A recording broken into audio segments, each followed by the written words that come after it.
ઈષ્ટદેવ પરાત્પર બ્રહ્મ ભગવાન શ્રી હરિ તેમજ આપ સર્વ હરિના લાડીલા વહાલા મિત્રો, ભાઈઓ, બહેનો, માતાઓ અને આપ સર્વ મોક્ષભાગી જીવાત્માઓને મારા ભાવ અને હૃદયથી પ્રણામ.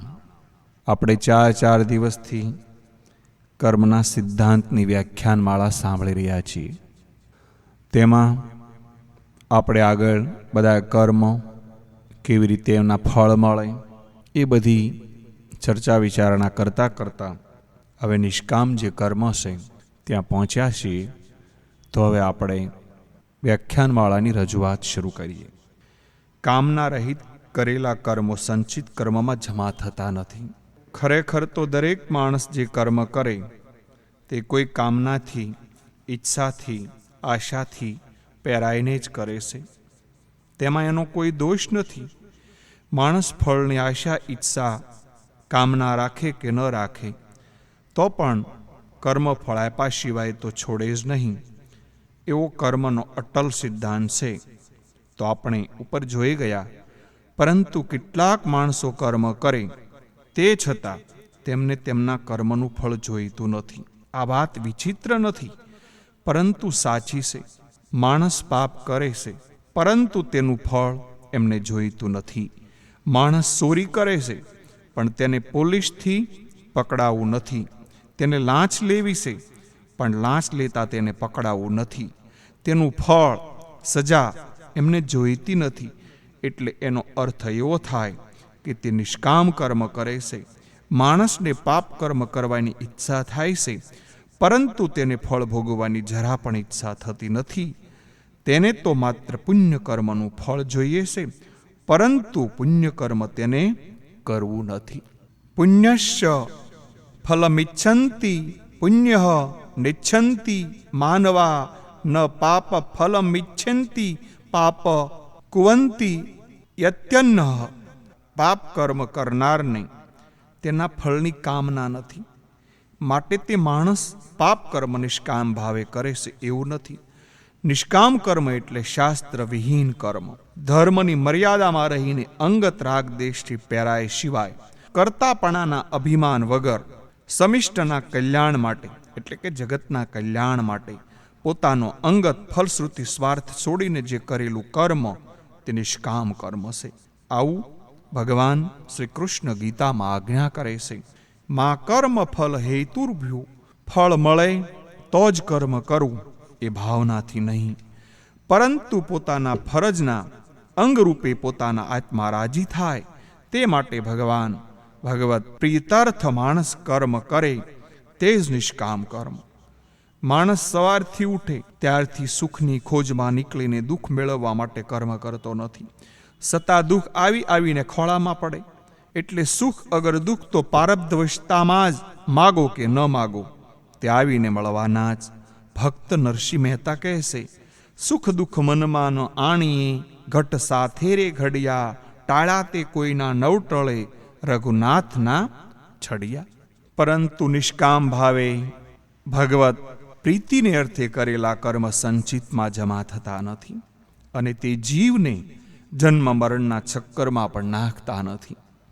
સૂર્યનારાયણ ભગવાન ઉગે છે કે તરત જ અંધારાનો નાશ કરે છે, પરંતુ આપણે સૂર્યનારાયણને કહીએ છીએ કે અમે તમારો ઉપકાર માનીએ છીએ કે તમોએ આવીને ગાઢ અંધકારનો નાશ કર્યો.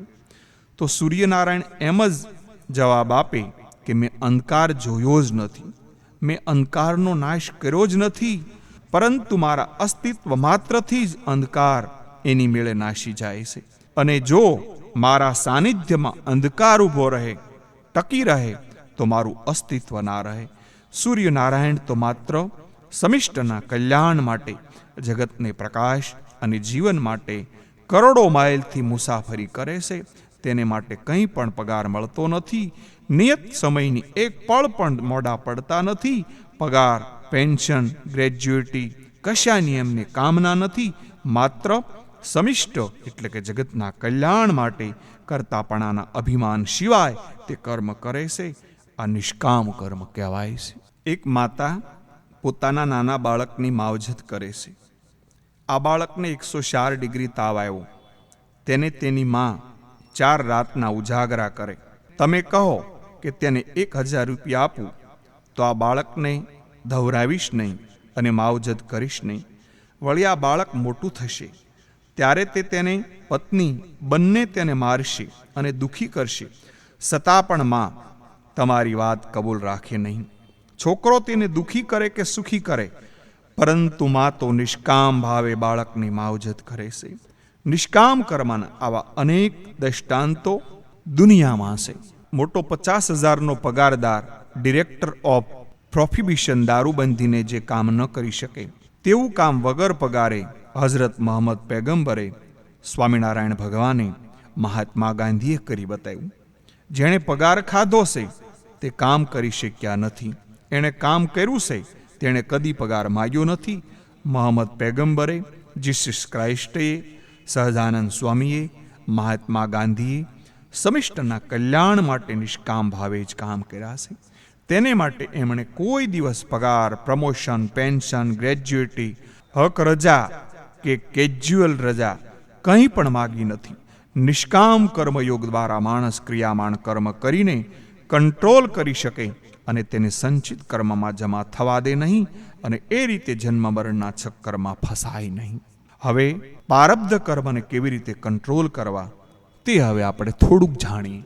ક્રિયામાન કર્મ પાકીને પ્રારબ્ધ રૂપે આવીને સામા ખડા થાય છે. તે તો ભોગવે જ છૂટક્યો છે. જીવનકાળ દરમિયાન જેટલા પ્રારબ્ધથી કર્મ ભોગવવા નક્કી થયા એટલા પૂરેપૂરા ભોગવી લીધા પછી જ દેહ છૂટે. તેમાંથી કોઈ સટકી શકે જ નહીં. મોટા જ્ઞાનીઓ, મહર્ષિઓ, વિદ્વાનો પ્રારબ્ધમાંથી છટકવાનો પ્રયત્ન કરતા નથી અને સટકી શકાય પણ નહીં. અગાઉ આપણે પરીક્ષિત વગેરેના દાખલો આપીને આપણે વાત સ્પષ્ટ કરેલી. પ્રારબ્ધવશ ફળરૂપમાં જે પ્રાપ્ત થયું છે તો અવશ્ય થવાનું જ છે. ગૃહ કલેશના કારણે ભગવાન રામને વનમાં જવાનું થયું ત્યારે ભરતજીને અત્યંત દુઃખ થયું. તે વખતે મહર્ષિ વશિષ્ઠ મહારાજે તેમને આશ્વાસન આપતા જણાવે છે, સુનહુ ભરત ભાવિ પ્રબલ બિલખી કહેવું મુનિનાથ, હાનિ લાભ જીવન મરણ જશ અપયશ વિધિહાત. આ અયોધ્યાકાંડનો દોહો 171મો છે. હાનિ, લાભ, જીવન, મરણ, જશ, અપયશ આ બધું જ પ્રારબ્ધને વશ છે. હાનિ થવી અગર લાભ થવું, જીવન જન્મવું અગર મરણ થવું, જશ મેળવવો, અપયશ મેળવવો તે બધું પ્રારબ્ધમાં નિશ્ચિત થયું હોય એ પ્રમાણે જ બને છે.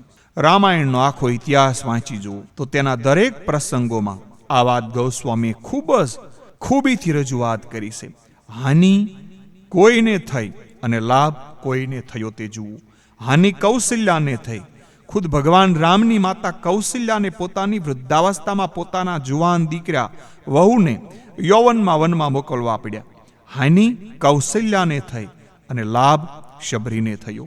ઘેરે બેઠા ભગવાન પધાર્યા. કૌશલ્યા રામની સગી માતા થતી હતી તેને હાનિ થઈ અને શબરી માતા એમની કોઈ સગી નહોતી એને લાભ થયો. જુઓ જીવન કોનું થયું અને મરણ કોનું થયું. જીવન અહલ્યાનું થયું અને મરણ રાજા દશરથનું થયું. જેના શરણની રજના સ્પર્શથી અહલ્યાને જીવન દાન મળ્યું. તે પરાત પરબ્રહ્મ ભગવાન રામ પોતાના પિતાનું મરણ રોકી શક્યા નહીં અને પ્રારબ્ધ બળવાન છે. આગળ પણ જુઓ જશ કોને મળ્યો અને અપયશ કોને થયું. અપયશ કૈકેયીને મળ્યો. કૌશલ્યા કરતા પણ કૈકેયીને પ્રેમ રામ ઉપર અધિક હતો. છતાં કૈકેયી માતાને એવી કાળી ટીલી છોટી ગઈ કે જગતમાં સારા માણસો, સ્ત્રીઓ અને પુરુષો જ્યારે જ્યારે રામાયણ વાંચે ત્યારે કૈકેયી ઉપર ધિક્કાર વરસાવે. કોઈ માણસ પોતાના દીકરીનું નામ કૈકેયી ના પાડે. રામને કૌશલ્યાનું કરતા પણ કૈકેયી ઉપર અધિક પ્રેમ હતો.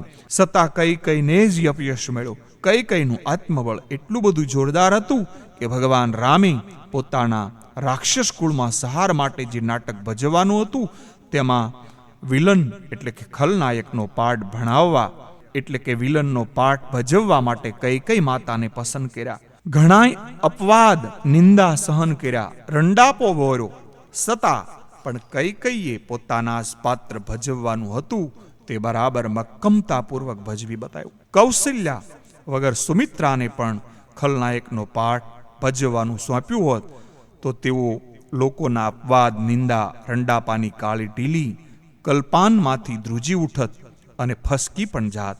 પોતાની સગીમાં કરતાં પણ અધિક વાલા એવા કઈ માતાને ભગવાનના નાટકમાં અપયશ મળ્યું છે. અને આ નાટકમાં ખરો જશ વાનરો લઈ ગયા છે.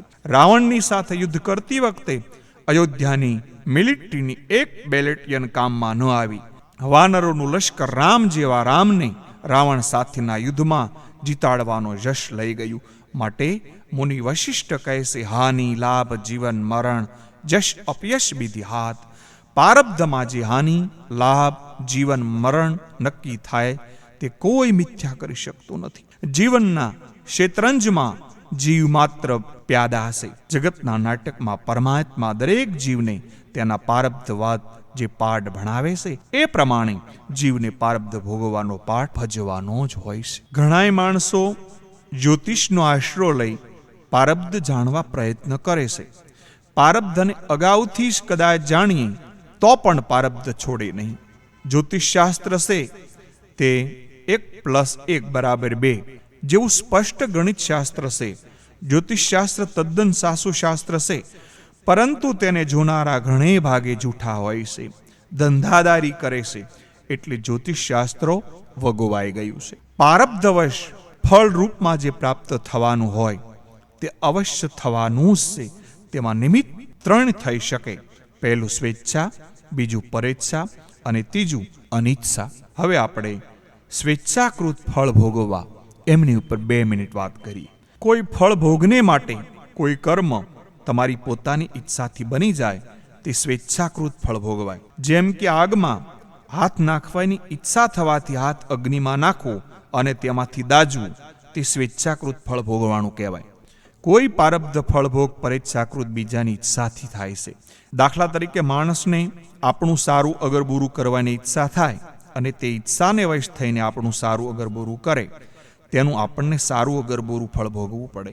મારા ઘરમાં આગ લાગવાની છે તેવું મારા પારબ્ધમાં છે અને કોઈ માણસ મારા પરના દ્વેષભાવથી મારું ઘર સળગાવે, તેને તે રીતે બીજાના ઈચ્છાથી હું મારું પારબ્ધ ભોગવું. હવે અનિચ્છાકૃત ફળ ભોગ.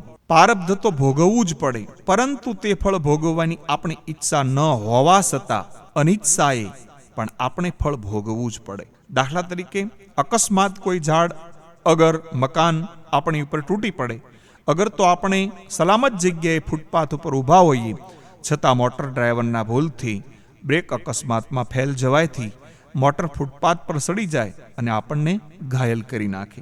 આ પ્રમાણે પારબ્ધ ભોગવવામાં પરતંત્ર હોવા છતાં સ્વેચ્છાકૃત તથા પરેચ્છાકૃત ફળ ભોગવવા વખતે આપણે કામનાઓ અને વાસનાઓ વગર રાગદ્વેષથી વશ થઈને જે નવા ક્રિયામાન કર્મ કરીએ છીએ તે ફરી પાછા સંચિતમાં જમા થાય છે અને કાળે કરીને તે પાકીને પાછા પારબ્ધ રૂપે આપણી સામે આવીને ઊભા રહે છે. પારબ્ધ ભોગવવા જીવ પરતંત્ર છે, માટે તેને બુદ્ધિ પારબ્ધ કર્મને અનુસરે છે. જે પ્રકારનું પારબ્ધ ભોગવવાનું હોય એ પ્રમાણેની બુદ્ધિ સૂજે છે. બુદ્ધિ પારબ્ધ કર્મ ભોગવવા પ્રેરણા કરે છે. ગમે તેવો બુદ્ધિશાળી માણસ હોય તો પણ પારબ્ધ ભોગવવામાં અવળી બુદ્ધિ વાપરતો આપણને જોવા મળે છે. માણસને નવાઈ લાગે કે આટલો બધો બુદ્ધિશાળી માણસ કોઈથી ઠગાય નહીં અને કોઈની ચુગાલમાં આવે નહીં, આમાં કેમ ફસાણો હશે? પણ એનું પારબ્ધ કર્મ એને એવી બુદ્ધિ સુજાડે છે. ઓછી બુદ્ધિવાળો માણસ પણ જે ભૂલ ન કરે એ બાબતમાં આવો મહાન બુદ્ધિશાળી માણસ પણ ફસાઈ જાય, કારણ કે પારબ્ધ કર્મ તેને ફળ ભોગવવા માટે એવા પ્રકારની બુદ્ધિ સુજાડે છે. એક ઉંદર આખી રાત અંધારામાં એક ખૂણામાં પડેલો કરંડિયો કોતરવાની મહેનત કરતો હતો કે એવી કામના અગર વાસનાથી કરંડિયાને કોતરે કે તેમાંથી તેને સફરજન, કેરી, નારંગી, મોસંબી, મીઠાઈ વગેરે પ્રાપ્ત થાય. પરંતુ કરંડિયાએ જ્યારે તે મોટું બાકોરું પાડે તેમાંથી 7 દિવસનો ભૂખ્યો એક મોટો સાપ નીકળે અને ઉંદરને ખાઈ જાય. ઉંદરની કુશાગ્ર બુદ્ધિ એને કરંડિયા કોતરવાની એને આવડત એના મોતનું કારણ બને છે, કારણ કે પારબ્ધમાં એ પ્રમાણે મોત નિર્માણ થયું છે.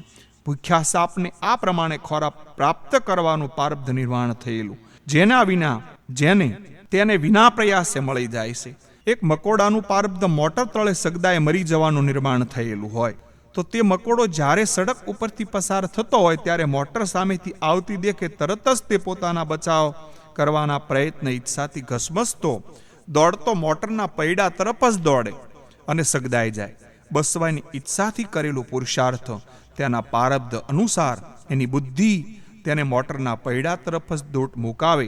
પારબ્ધ પ્રમાણે જ તેને બુદ્ધિ સુજાડે અને જાણી જોઈને પુરુષાર્થ કરીને પણ મોટરના પૈડા તળે સગદાઈ જવાનું પારબ્ધ ભોગવે છે. કાંઈ પણ પુરુષાર્થ ન કરે, જ્યાં છે ત્યાં જ ઊભો રહે તો બસી જાય, પરંતુ તેનું પારબ્ધ ભોગવવા માટે તેને બુદ્ધિ તેને પૈડા તરફ દોટ મુકાવે અને પ્રેરણા કરે. પારબ્ધ ભોગવવામાં બુદ્ધિ કર્મને અનુસરે છે. જેવું કર્મ એવી બુદ્ધિ અમને સૂજે છે.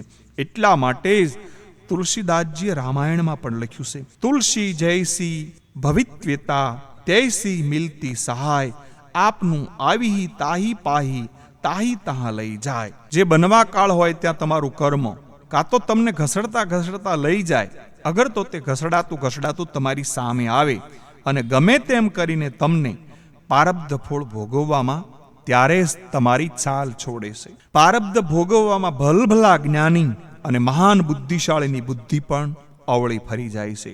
પુરાણો અને શાસ્ત્રો એની આપણને સાક્ષી પણ પૂરે છે, કારણ કે આગળ કોઈ મહાન પારબ્ધ નિર્માણ થયેલું, એટલે તે ભોગવવા માટે મહાબુદ્ધિશાળી માણસની પણ બુદ્ધિ પારબ્ધ તરફ દોડે છે. કેવો હતો રાવણ? તત્વવેતા, નવે ગ્રહો નિકટતા રહેતા, હરિશિતા કષ્ટ લહ્યું, કુબુદ્ધિ વિનાશ કાળે વિપરીત બુદ્ધિ. રાવણ મહાન જ્ઞાની હતો, તમામ વેદોમાં પારંગત હતો, ભગવાન શંકરનો પરમ ભક્ત હતો, પુલસ્ત કુળનો પવિત્ર બ્રાહ્મણ હતો, મહાશક્તિશાળી હતો. 9 ગ્રહો તેના મહેનત કરતા હતા, પવનદેવ તેના મહેલમાં પુંજો કાઢતા હતા, વરુણદેવ એમના મહેલોમાં પાણી ભરતા હતા. આવો જ્ઞાની અને શક્તિશાળી રાજા હોવા છતાં તેની બુદ્ધિ વિપરીત થઈ અને પારબ્ધવશ એની બુદ્ધિ સીતાના હરણમાં વપરાઈ ગઈ. કેવા હતા કૌરવ કાળ જ્ઞાની, પણ કુસુમમાં પાશી કરીને પાની, કપાય મોવા દ્વેષ સહિત ક્રોધી, વિનાશ કાળે વિપરીત બુદ્ધિ. કૌરવો મૂર્ખ નહોતા, ગુરુ દ્રોણના શિષ્ય હતા. યુધિષ્ઠિર અર્જુનની સાથે ભણતા હતા. ધર્મ એટલે શું અને અધર્મ એટલે શું એમને એમનું ભાન હતું. ખુદ દુર્યોધને મહાભારતમાં કબૂલ પણ કર્યું છે કે ધર્મ અને અધર્મનું ભાન હોવા છતાં અંતકરણમાં પડેલી કામનાઓ અને વાસનાઓ પારબ્ધ ભોગવવામાં બુદ્ધિ અવળી ફેરવી નાખે છે. તેથી ઉલટું ક્રિયામાણ કર્મ કરવામાં જીવ સ્વતંત્ર હોવાથી તેનું તેવું ક્રિયામાણ કર્મ તેની શુદ્ધ અગર અશુદ્ધ બુદ્ધિને અનુસરે. જેટલી બુદ્ધિ શુદ્ધ અને સાત્વિક એટલું નવું ક્રિયામાણ કર્મ શુદ્ધ અને સાત્વિક બને છે. ભગવદ્ ગીતામાં એને સત્વ સાત્વિક બુદ્ધિ કહેવામાં આવે છે. નવા ક્રિયામાણ કર્મમાં બુદ્ધિ પર માણસોનો કાબુ રહે છે. તેમાં શુદ્ધ બુદ્ધિનો જેટલો ઉપયોગ કરે તેટલું તે સારું કામ કરી શકે, પરંતુ જન્મ જન્માંતરની કામનાઓ અને વાસનાઓના લપરડા જેવા જેના અંતકરણના પટ ઉપર પડેલા છે તે જીવ કામનાઓ અને વાસનાઓને વશ થઈ જાય છે.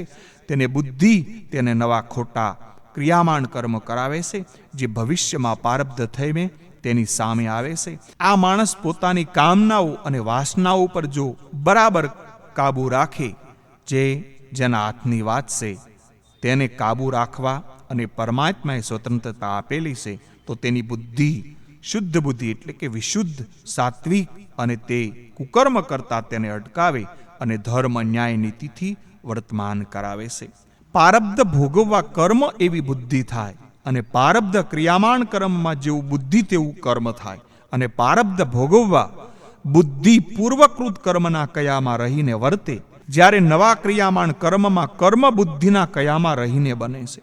હવે આપણે આવતીકાલે ગ્રહો નક્ષત્રો પારબ્ધ ભોગવવામાં શું મદદ કરે એમની ઉપર આપણે ચર્ચા વિચારણા કરીશું.